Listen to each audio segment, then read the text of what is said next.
भुवनेश्वर रे heavy rainfall वर्तमान जदि देखा ताले ए दृश्य आपण जहाँ देखुंत ए दृश्य हूँ राजमहल रु मास्टर कैंटीन छक पर्यंत एवं राजमहल रु आपण जितेबाला मास्टर कैंटीन आसवे बाम पटर दृश्य डीएमसी भेंडिंग जोन रही जितेबाला वर्षा हुए से रास्ता प्रबल पानी जमे पानी निष्कासन होगाकू घंटाए रु अधिक समय लगे और सबुठ बड़ कथा हूँ जदि सकाळे वर्षा हुए ताले ट्रैफिक जाम कारण स्कूल टाइम मार्केट भिड़ आदि उपर बेला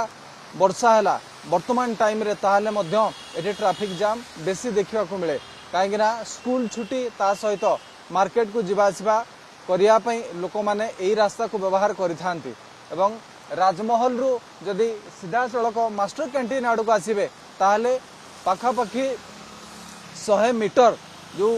रास्ता रही से रास्ता संपूर्ण भाव में पूरा जलार्णव हेबो एवं वर्तमान देखंतु सहजरे ए गाड़ी गुड़िक जापारी था जदि रास्ता क्लीयर था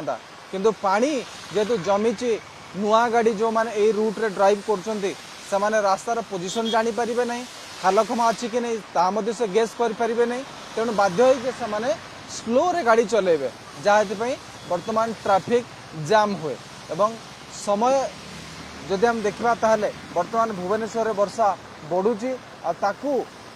दृष्टि रखिकी ट्रैफिक मध्य बढ़िबो एठी देखो गोटे गाड़ी आसिला कार नुआ चालक से रास्ता ऊपर किसी विशेष जानी नांती एवं से धीरे चलैले पछकू ट्रैफिक जाम रहिला जो मो बस रहिला आम बस रहिला से बस गुड़िक पछकू पछकू सब लगिगला तो ये विशेष करिकी भुवनेश्वर केवल यही पार्ट रे वर्षा जोगु बोली ट्रैफिक जाम होने कि पानी जमु ना ये भुवनेश्वर विभिन्न पार्ट रे वर्षा वर्तमान लगिकी रही विशेष करके जब हम देखा ताले रसुलगढ़ छक माने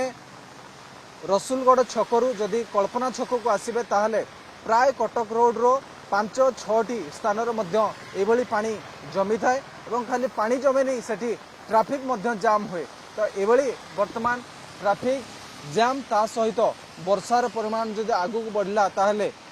स्थिति आहरी संगीन हम और जल निष्कासन एटी हेबाकू टाइम लगिवो तो ये भाव में वर्तमान रही एतिक समय भितर जलर जो स्तर रही से स्तर धीरे धीरे आगू को आसला भुवनेश्वर कैमरा पर्सन पतित पावन दीतिकृष्ण पही न्यूज 7।